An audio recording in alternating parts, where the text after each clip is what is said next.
Yo, what is going on, everybody? Hope you are well. We have a replay analysis today, and also a good time to chat to you while the game's playing. We've got Monkey Moon here, who is currently ranked 2 in the world, and I picked this replay, this is literally 2 days ago, because Kaydop's in there as well. And the reason I picked this is essentially what we've got here is what many would consider the 2 least mechanical SSLs of all time, or I should say, why did I even say SSL? That makes no sense. World champions, multiple world champions, might I add to that. So this is going to be a really interesting replay to go over. And while we're watching this in the background, I do just want to have a little chat. So first of all, guys, thank you so much for the support.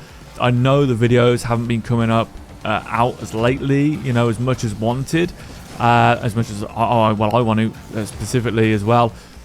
I've been trying my best to get the content out, but as some of you will know, we moved house like 5 months ago, and it was a bit of a fixer-upper, so it needs a bit of fixer-upper in, and it's a lot more time-consuming than I expected. So all of my free time, where I'd normally be making videos, has gone on sort of the renovating of the house. So do appreciate the support. 10,000 subscribers, unbelievable, almost at 2 million views, which is just mind-blowing. But I am hoping that soon I can start, and very soon, getting the videos out like I used to, consistently, 2 a week minimum long form, and every single day short form stuff. So thank you everyone for hanging in there with me.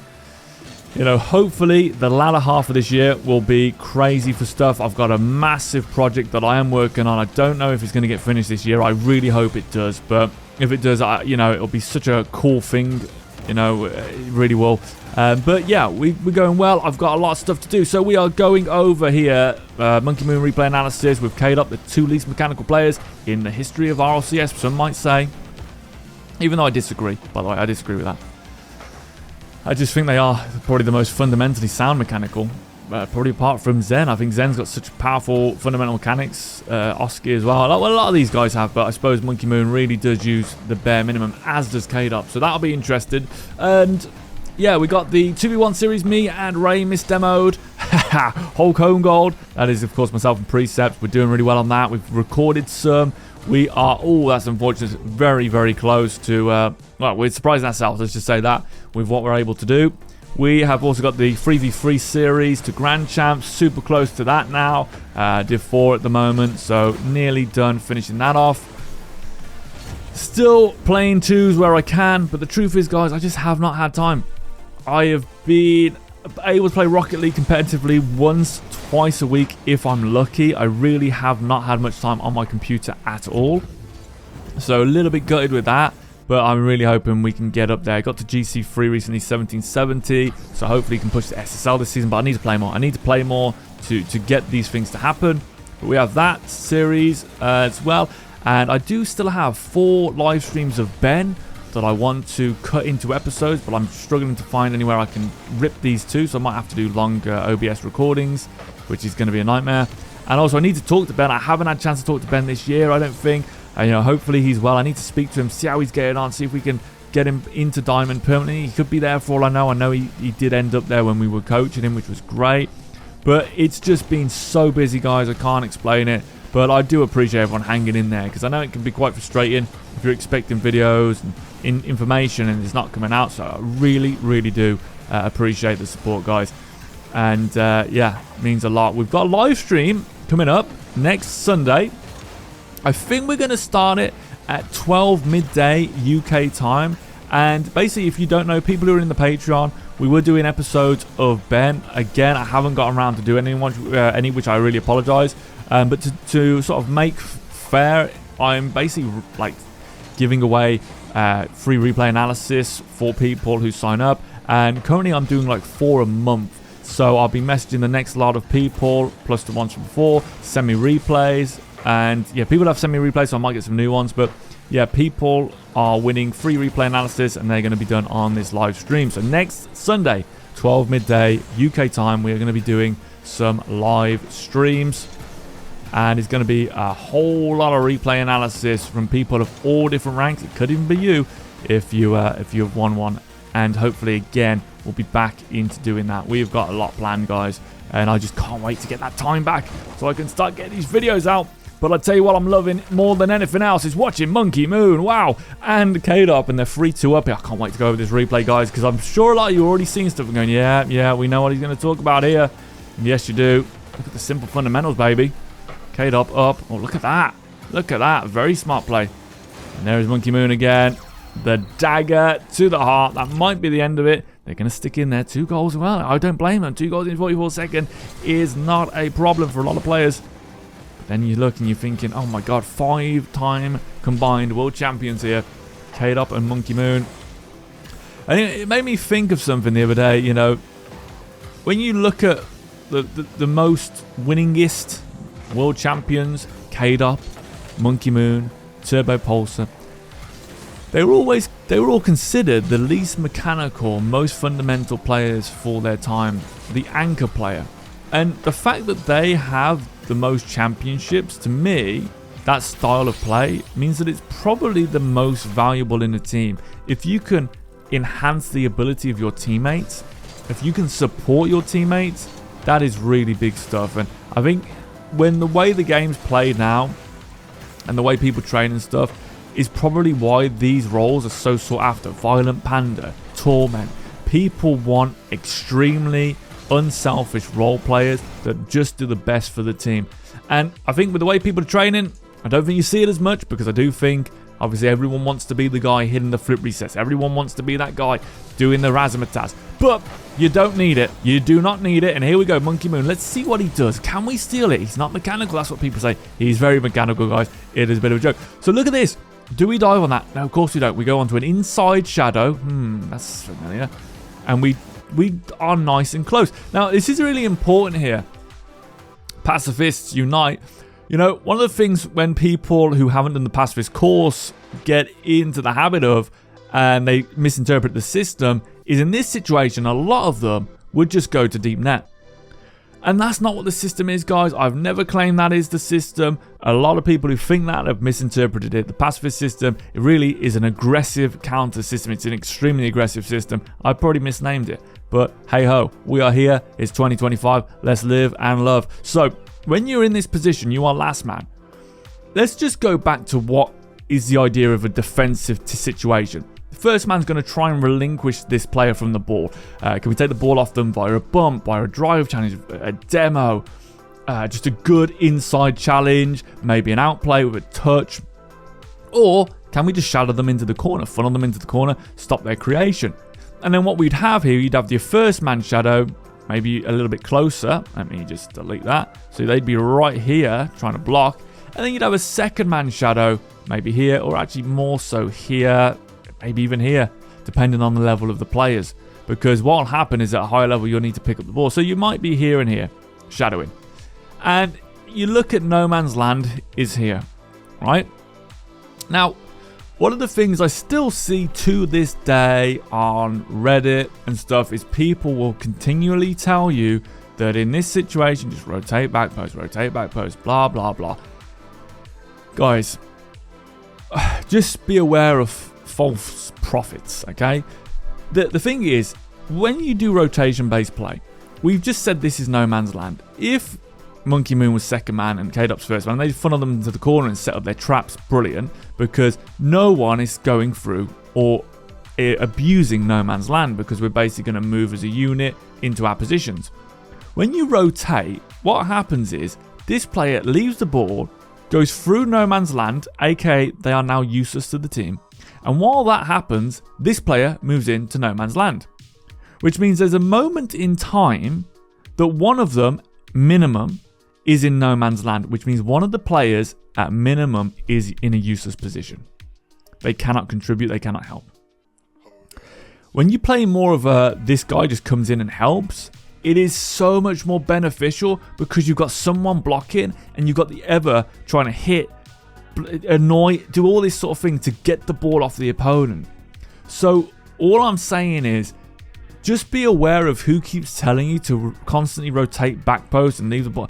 It's just trust me, guys. It isn't what it always seems, this game. Some things aren't as scalable as others. You know, you kind of want to rotate on the ball so you can bump, demo, hit the ball. And you don't always have to look at it as like, I have to hit the ball outwards. You can take that ball back and over and then go that way. You can do a lot of things. You can take the ball over and then turn this way. It doesn't have to be constant outwards attacks, because if you lose a 50, you're flying in. Kaydop in this example will fly in, and then it's a 2v1, which is the most dangerous situation in the game. Now, the way Monkey Moon deals with this is he comes into a hybrid inside shadow. Hybrid, what are you talking about? The car, not the car. Although, I don't know how much fuel these use, but what I'm talking about is he's not a super duper first man aggressive shadow, which we like, okay? And he's not a sort of relaxed second man shadow, which we like. He is in a hybrid situation here. He is having to do both jobs. He can't be on a close enough shadow because it's too risky to take a challenge, a side flip, which moves in towards his net. But he can't be further enough away to allow space to be created, because again, he has no one there to block that.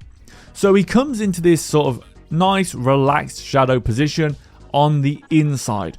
Monkey Moon is telling these players, get out of my zone. What zone? The green zone. The zone down the middle. We've been on about it for 6, 7, 8 years, guys.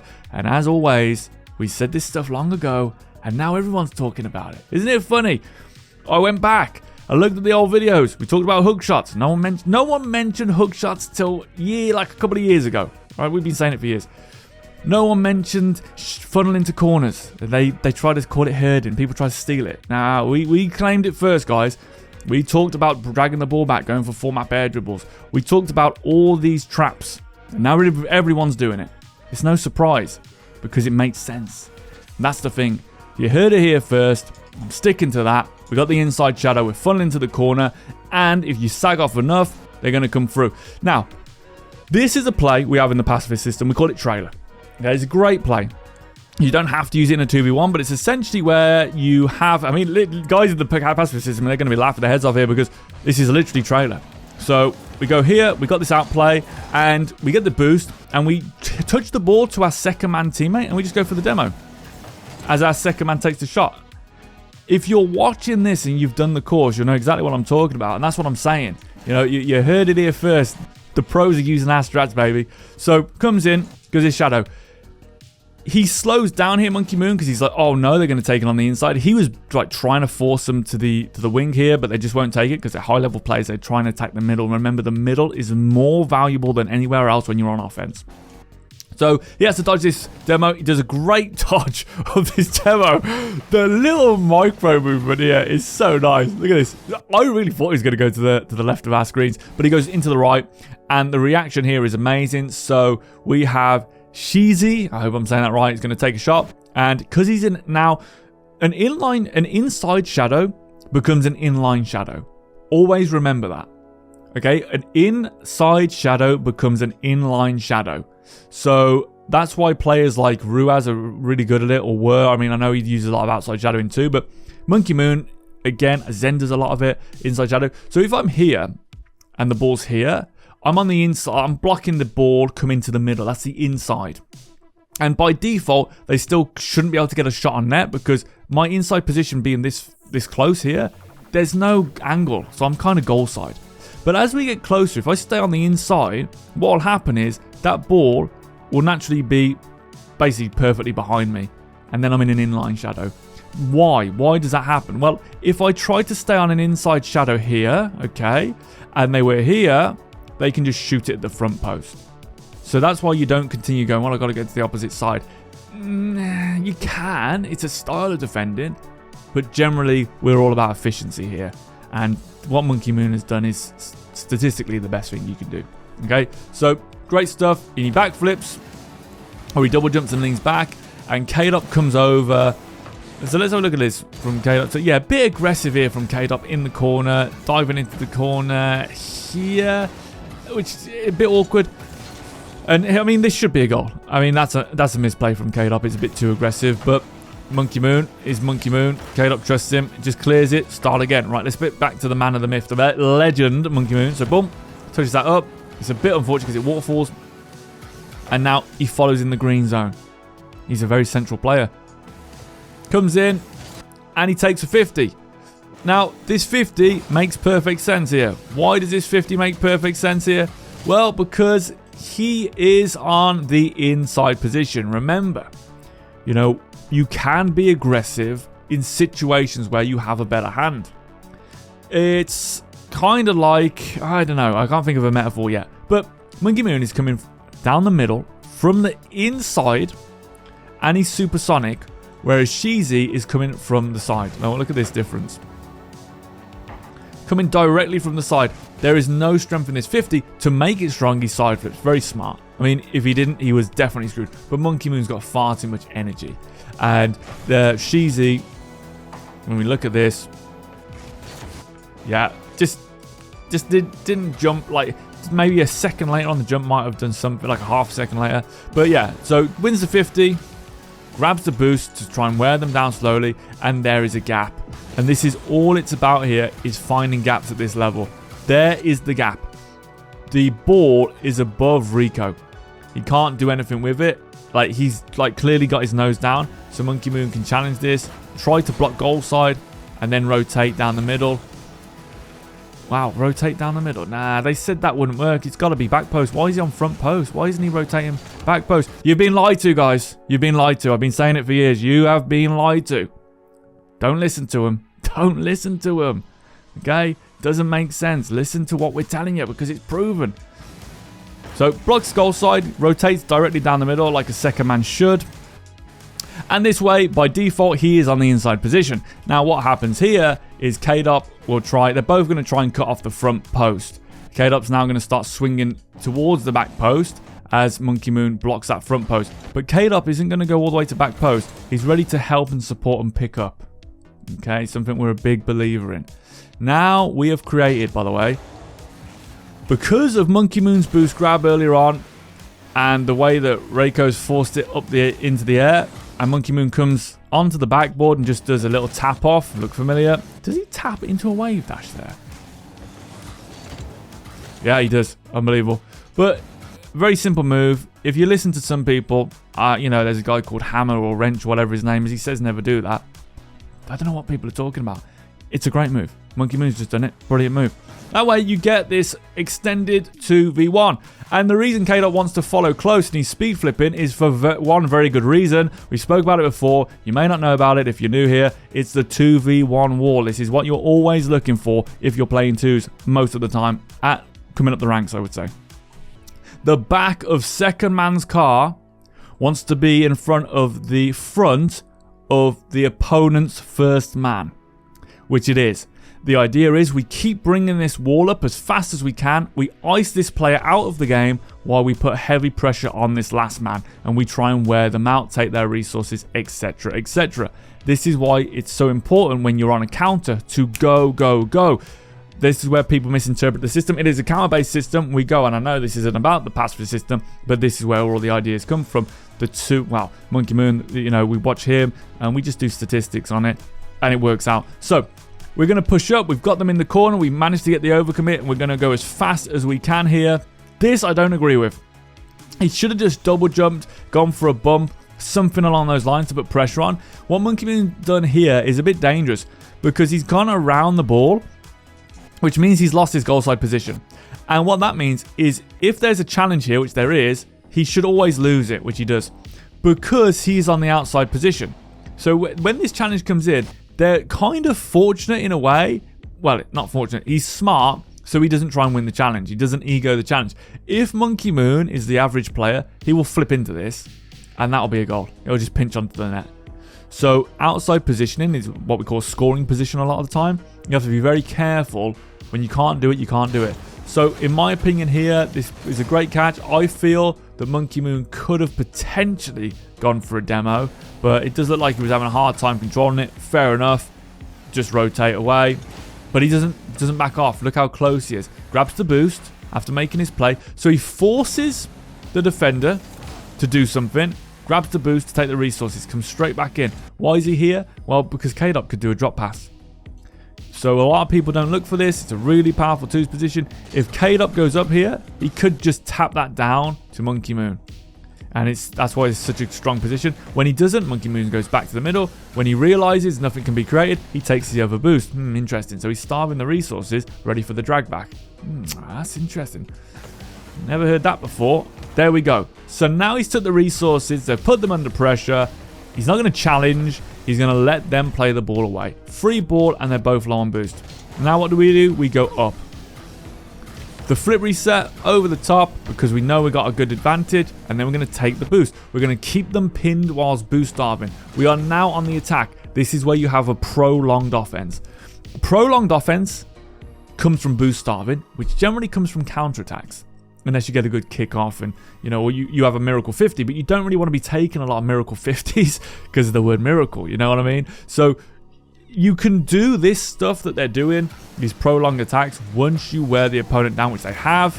And in all honesty, I believe Monkey Moon would make this shot 90% of the time. This is the one time he misses, but the net is open.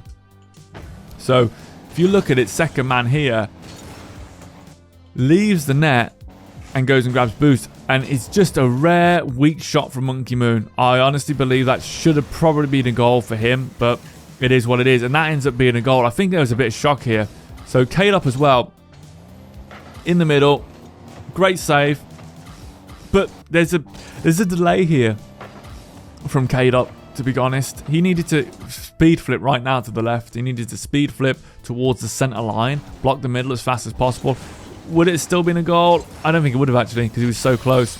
But yeah, that was a bit of a surprise. I've got to be honest. Great play to spot that. Again, it was the weak shot. But so weak shot here from Monkey Moon. Great save. I mean, it's a great recovery on the save and straight down the middle. Very good. We often say this. Most goals will come from counters, not from extended pressure. Although generally, you do want to keep extended pressure because it gives you that opportunity. You don't necessarily want to be having to defend non-stop. So here we go. Monkey Moon doing his thing here. Kaydop, let's have a look. Kaydop on the ball. So Monkey Moon's rotating down towards the center line. He cuts a bit hard here. Maybe he didn't see Sheezy and then goes up and gets the block. That could have been bad. Gets the boost, and I imagine he will. Well, I thought he was going to go for the middle, but it looks like Kaydop just leaves this. So yeah, Monkey Moon comes in, gets the free ball, puts a shot on because they're both in the same position. So they can only defend here. They can't take control of it because they're not in a fundamental position, meaning that they're not actually defending the net at this point. In a, I suppose, like a very literal sense of like if there was a shot towards the net, they couldn't defend it. If Monkey Moon delays this, so if you look at Monkey Moon now,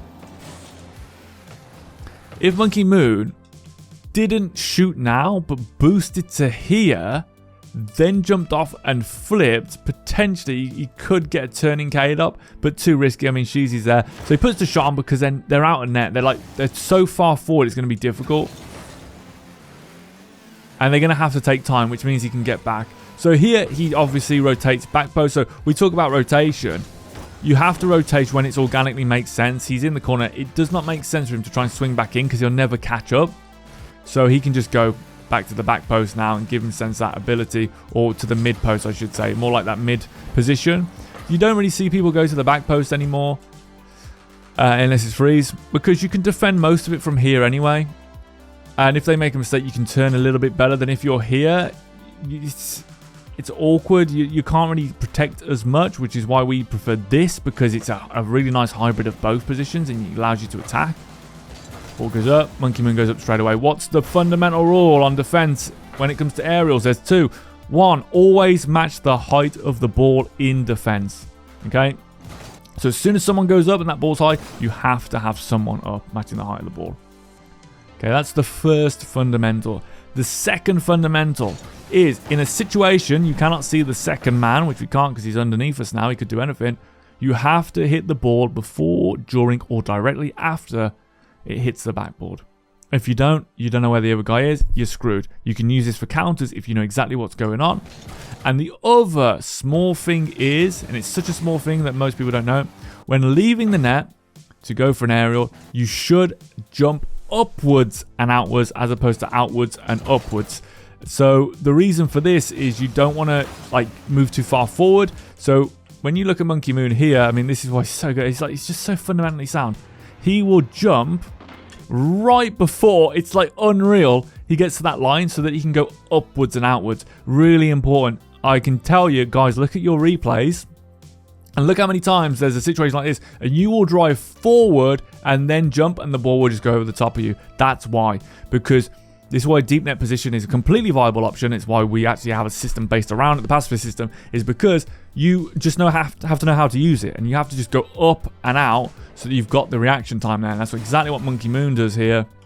That's why he's probably arguably the best player, greatest player of all time, because he's got perfect fundamentals, literally perfect. I can't believe that, how he went off the floor. And he can't follow this, so it doesn't make sense to waste boost. Kaydop does quite a wise decision here. He takes his 50 because he's on the inside position, and the opponent naturally, when they're in the corner, is on the outside position, which is why the corner, your corner, is such a powerful place to be. And if you get a challenge, a good challenge in, it can be really powerful because that will basically pinch towards the opponent's net, as you can see. If you get lucky, fortunate, you know, maybe 30% of the time, you can actually get that on net. And I know what you're thinking, 60% of the time, all of the statistics on this channel are made up 94% of the time. So we're going to come up here, and here's the difference, the delay. So Monkey Moon isn't going to just hit this straight away. He's going to delay to try and get that space. He does get bumped, but again, look how efficient he is. It's just unreal. Hits his ball, gets bumped, no wasted boost, just lands absolutely fine. Up and blocks it. Why does he block this, guys? Fundamental rule. This is something you need to add in your games. Well, first of all, he can see that he has the boost with his teammate, but what is that ball about to do? It's about to hit the backboard. What have you got to do? Hit the ball before, during, or directly after the backboard hit. Boom, he does, and now we're safe. If he lets that bounce, which a lot of people do, they'll let that bounce. So if you're here and that bounces, you are blinded by the ball. Okay, and that is not a song by Bruce Springsteen and Manfred Mann that was blinded by the light. This is blinded by the ball. If you're here, you can't see, they could just come over the top and hit you, or worse, demo you. Okay, so we're here, push forward. Always do this. If your teammate's in the air, push forward, like just to the side of them or a little bit further ahead, generally central, if you can. The reason being as well is when you're looking at aerial plays, the first thing you're trying to find out as a second man is my teammate higher than the opponent? Is their nameplate higher? Kaydop's nameplate is higher than everyone's, so we're safe. So we can push quite far forward here, and we're just trying to get into an angle for the 50. And presence, baby. So let's have a look at this. So Kaydop's just going to go look for a 50. 50 doesn't come. And yeah, just an own goal. Just an own goal from having two of the greatest players of all time on the opponent team, or the opposing side. Good touch. Okay, so kickoff follow, nice and close. Get straight. Generally, I mean, again, it's like so crazy. Generally, the sort of written rule is you want to hit that boost as your teammate hits the ball, and he's done it again. Like, it's just everything's perfectly timed. Of course, he turns and cuts that off. I mean, this is just great play. And this is why vision is everything. You do not rotate here. You do not rotate. You just stick on the ball, hit that ball, 2v1, open net, boom, bam. Simple play for these guys. Okay, Monkey Moon's turn for the kickoff. Oh, he's so good at this. Don't you just wish you had Monkey Moon as your teammate? Just for this, more than anything. He always, and I can't stress this enough, a lot of people struggle to kill kickoff balls. You just have to jump higher. Monkey Moon just jumps earlier than his opponent, which means he's higher. He doesn't win the kickoffs, because generally he's slower. But he always kills the kickoff, because he hits just on the center of that ball. I mean, it's just dead. It's perfect for his teammate to come in. I mean, he even slightly loses it. I don't know if he's done that on purpose, but if he has, it just shows how he's just so far ahead of everyone else with the little things. And yeah, I mean, look at this. Again, Kaydop. Monkey Moon hits it as he grabs the boost. Great little jab. Great little shot. So far, where are all these mechanics, man? These are like literally the top ranked players in the world. Where's all the spinneroonies? I think we've had one flip reset. Plays it into the goal. Okay, so Kaydop goes in. Again, they're just so good at killing the ball at this rank. So Monkey Moon plays it straight into the corner, hits it up, and he's going to go for a ceiling pinch here. He's just trying to avoid a demo, avoid a bump, because this is a dangerous position to be, because he doesn't have any second man protection yet. Pinches the ball away really nicely, lands. And so he turns here. He could absolutely 100% hover here. And it's not a bad shout, quite frankly. If you are Grand Champion under, I mean, it really depends. If I was 3-1 up, I would probably say to people, just let first man hover this and have second man stay grounded. But Kaydop's already up. Here you can hear him. And he's doing exactly the right thing. Oh my days, it's so good. So, the reason I said that I'd have the first man go for this is because of one of the rules that people don't know about when you're hovering on defense. Generally, when you're hovering on defense, you want to hover towards your net. Oh, I didn't know you can scroll that. So, this is something really important, guys. So many of you will see a ball hovering and you'll just go up like this and just try and challenge it. It's not safe. If they hit it over you, you are gone for a long time. You have to defend towards your net. Okay, it's the fundamental. It is the correct, statistically, the safest approach to take because one, you have more hang time. It's like shadowing. You've got more chance of blocking it because there's more pixels, not pixels, but like frames of attack, okay, that you're covering.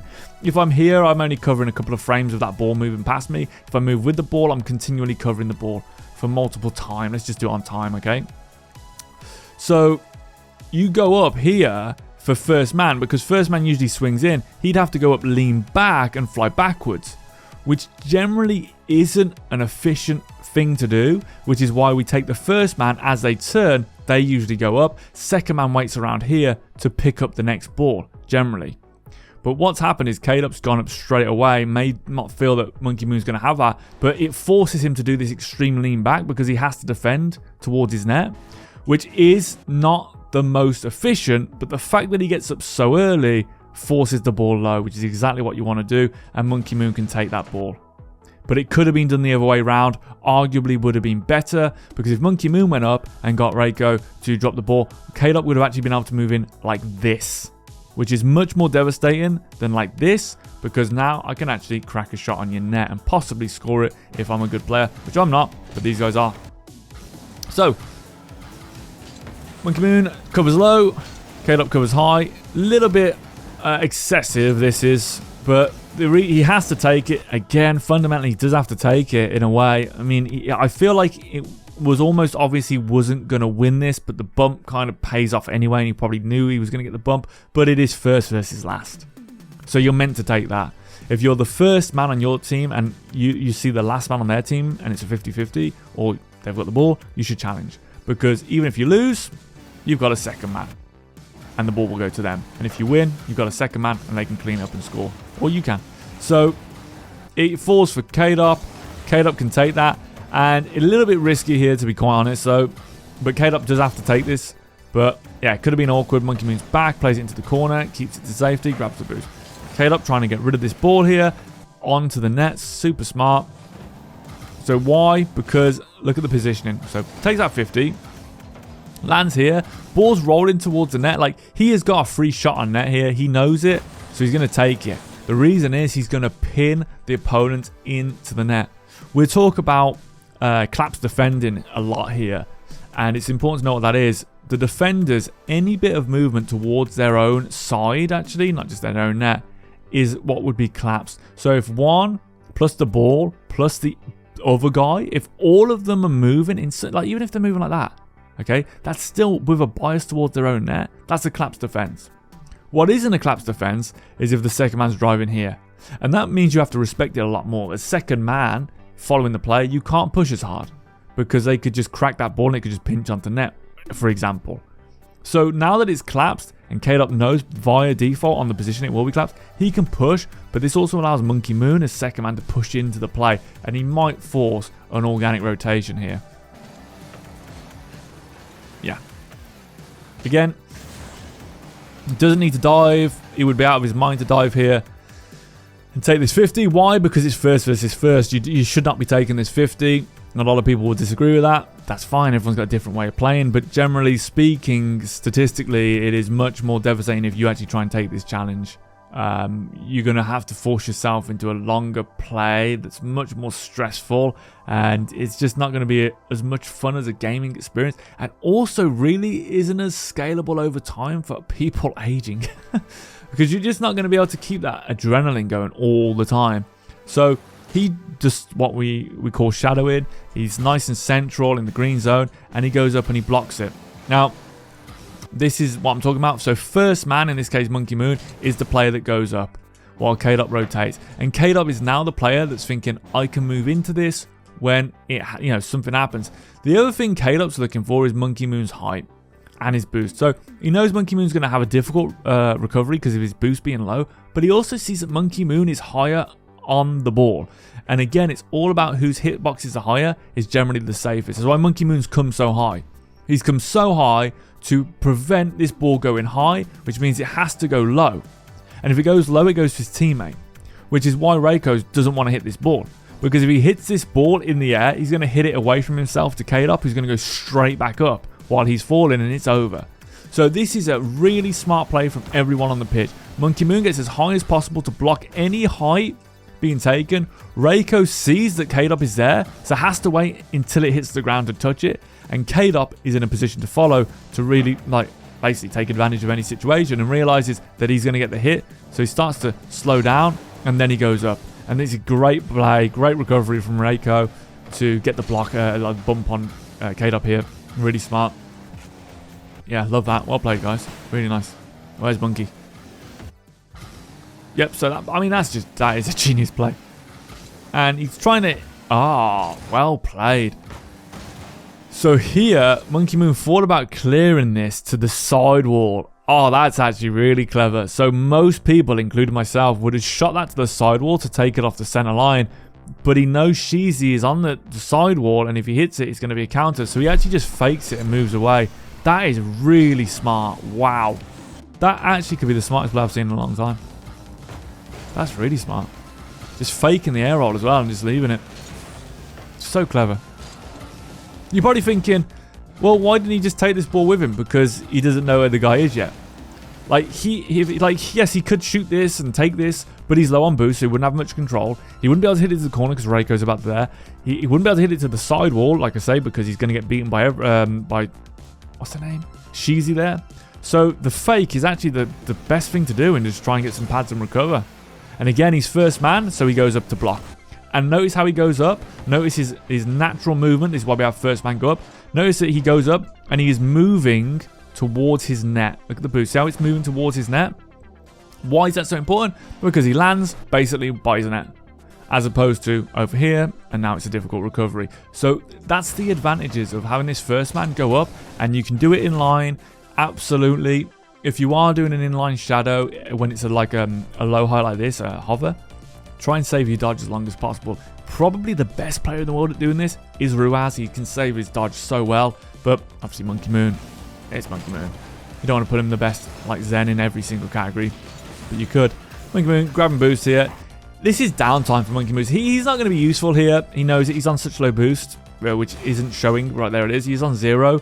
He doesn't need to force into this and try and be a hero. They can just recycle onto defense. It's not a problem, which they do. He gets his boost, and there we go. He's back in a shadow position as first man, and he plays it to the side. Shadow saving, guys. The people who tell you to dive on every ball, I wouldn't listen to him. I mean, you could dive on that ball because there is a gap, but if he did turn for that gap, Sheezy would just play it around him, most likely. And they've got a 3-1 lead, so they're just more concerned with solid defending. In the meantime, Kaydop's going to support him as second. See how he's like a supporting piece? He's almost mirroring the save, but he's not committing. So he jumps here, but he doesn't flip because there's no need to. And then he can just support. Monkey Moon. So it comes up, saves his dodge again, makes the save, comes forward here, and again, he's just looking to take the ball and put it into a collapsed position because Reiko's out of position here. They're too wide as second man, which you'll see a lot. And this is part of the issue you've got with rotation. Okay, so when you rotate, this is exactly what I'm talking about. So look at this. What could happen here? Let's talk about what could happen, and in my opinion, what would be a higher percentage position. Let's just draw no man's land here as a big area. So no man's land is like here, probably about there, and then you'd have, you should be covered after that. So this could be no man's land if you took a shot, let's say. Now, just draw him back in, he's here.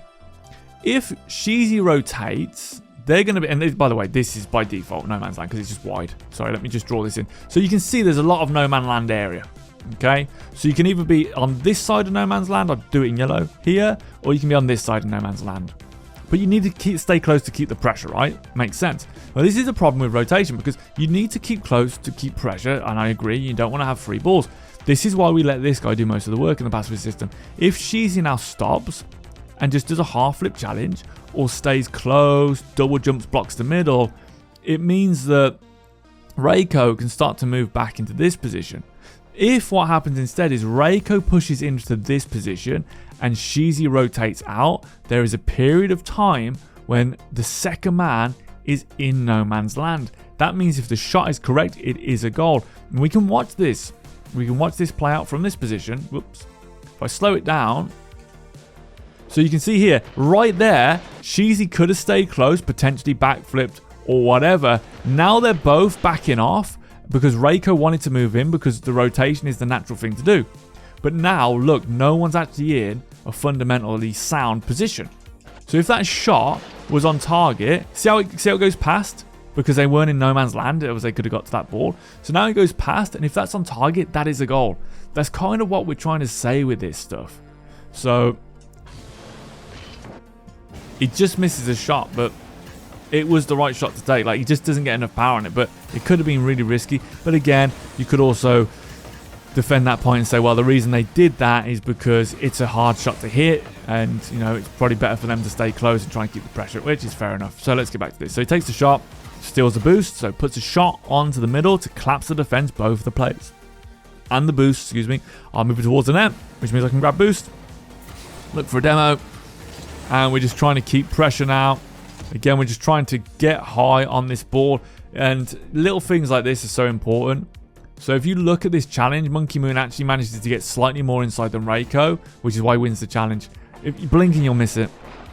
So that fundamental of like inside position is so valuable that if you get it, you can like exploit it quite a lot. So he hits the ball second anyway, which is always an advantage. I'm going to try and do it a bit slower. But see how he's more inside, as in Monkey Moon's hitbox, top hitbox here, is closer to the inside of the pitch, the line down the middle of the pitch, than Reiko's. You see how he's a bit further back, the top of his hitbox? So he's losing this, which means he's got a weaker 50.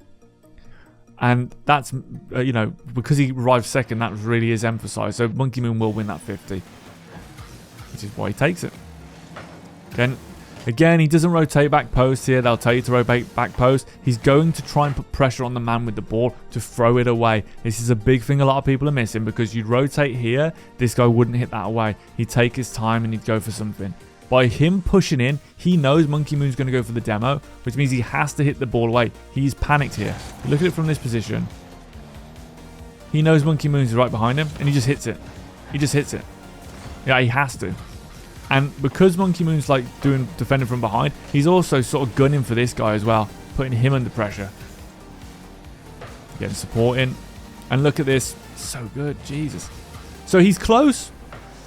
He's now first man. Kaydop's on boost. He goes up, and he air rolls, and he turns, and he starts boosting back towards a surface, so he can recover and get back to defense on defense.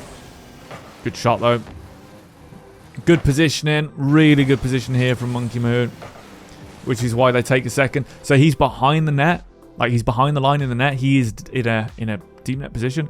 Shock horror. Wait, the best player in the world. What the hell? I thought everyone said that was wrong. Yeah, that's right. They did. That's right. They all disagreed with us, didn't they? But it isn't. It's a great position. And the reason is now Reiko can't shoot this ball, because his only shot would be exactly where Monkey Moon's defending.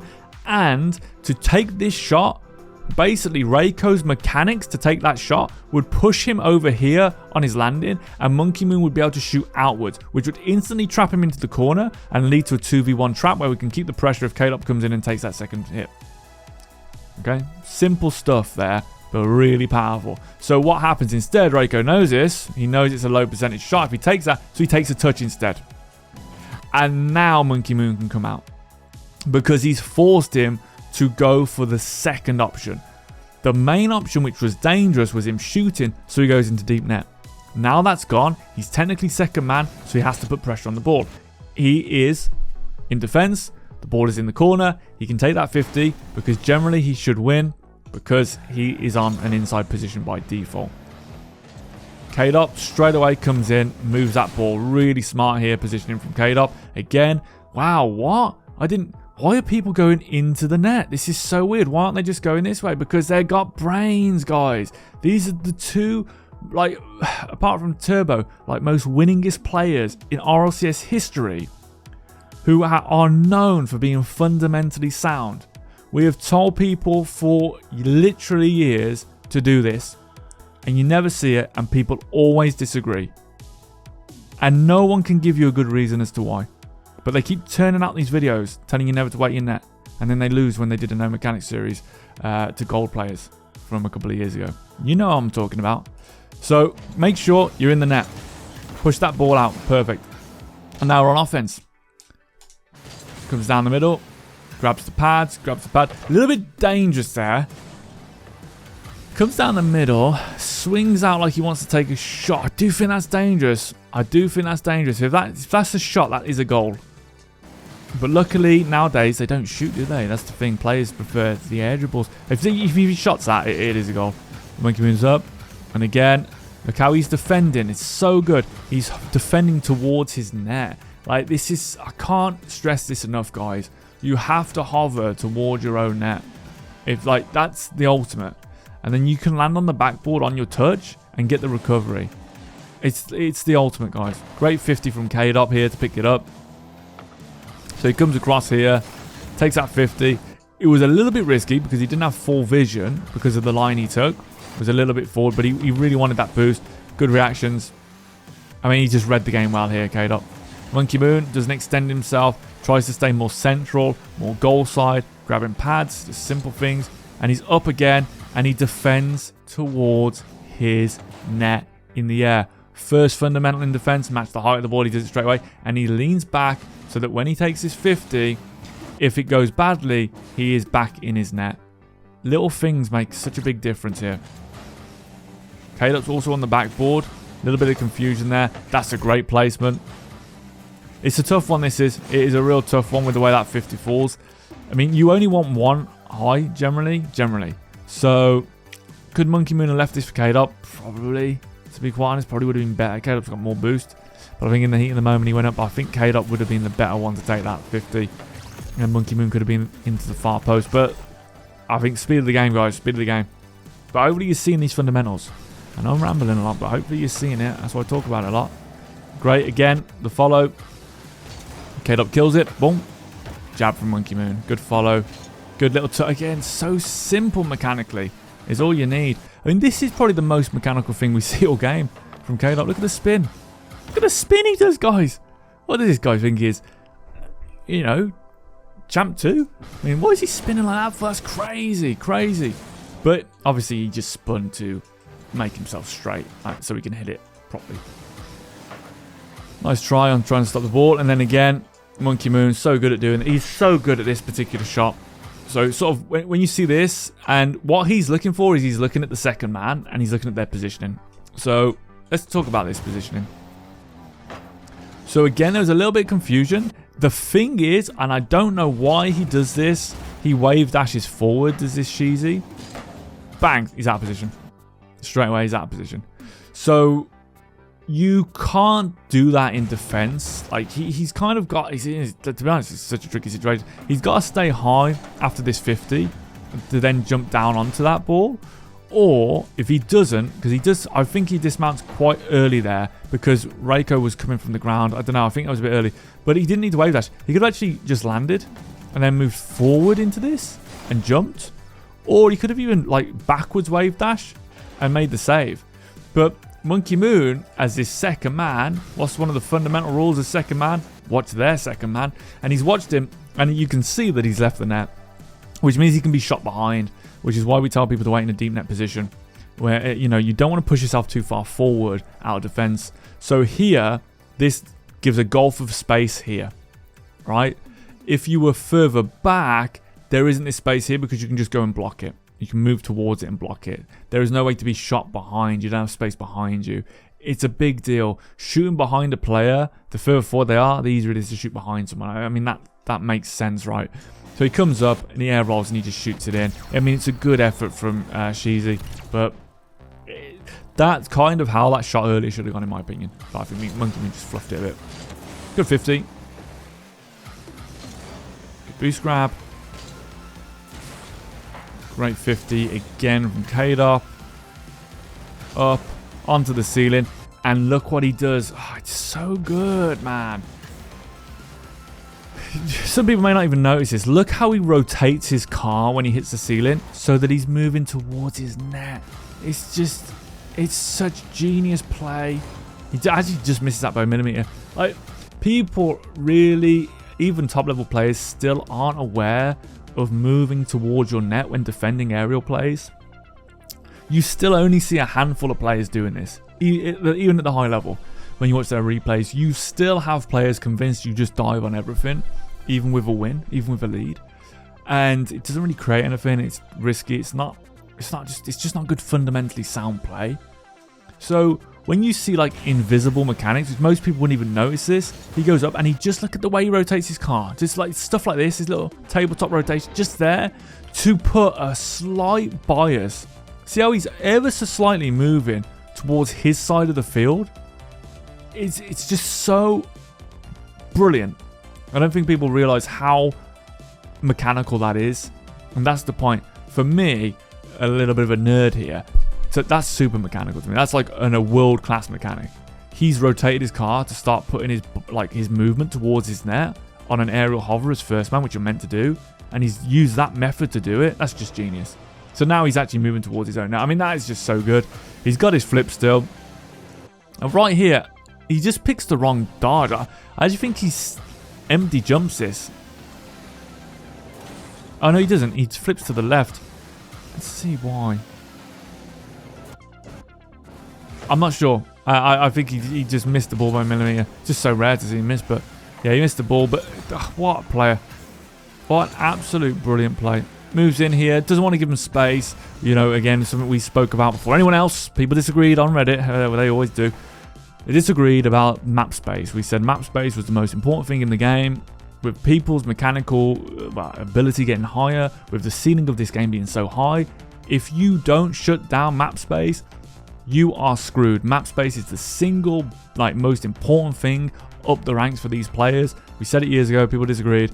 It's pretty much guaranteed that I think most people will agree. If you talk to them at a high level, you can't give players space. You can't give players free control.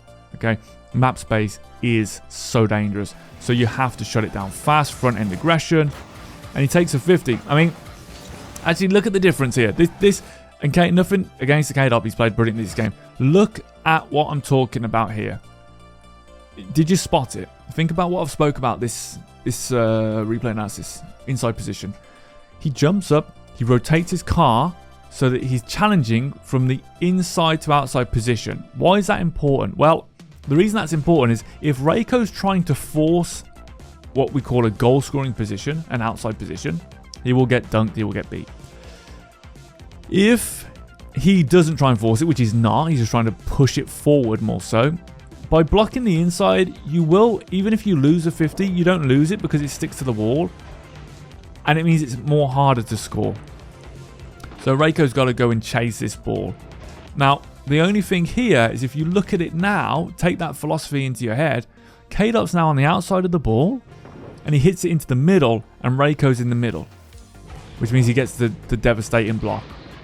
So the importance of understanding when it's a good idea to be in a goal scoring and outside position versus an inside position. Obviously inside you do when you're taking 50s or challenging, etc, etc. But that is why what made that play earlier on Monkey Moon, when he actually just drove away once he got into that outside position, he lost goal side instead of taking a 50, was so smart. He just drove away. He did have a 50, it was like an absorbing 50, so smart. But yeah, that outside position allows the opening, and I'm really surprised they missed, but they don't. Great finish. 11 seconds. Are we going to see some kickoff shenanigans? Guys, I can't remember. I was too busy talking. My bad. No, we're not. And again, so good, man. From all of the players, it's so good. I mean, look how everyone's side on here. No one's just diving in. Like, everyone's like side on to get a big hitbox on the ball. Messed up the wave dash. Great mechanics here from Cheesy. But let's have a look. Again, man, I can't tell you how impressed I am with Kaydop Monkey Moon. I look at this and I feel like the biggest takeaway from these two that I'm getting is the way they hover towards net. The way they defend towards net. Like we said for years, but it's like, it's just that evidence of how powerful it is. Like here, Kaydop's defending with towards his net, so he can just recover by his net.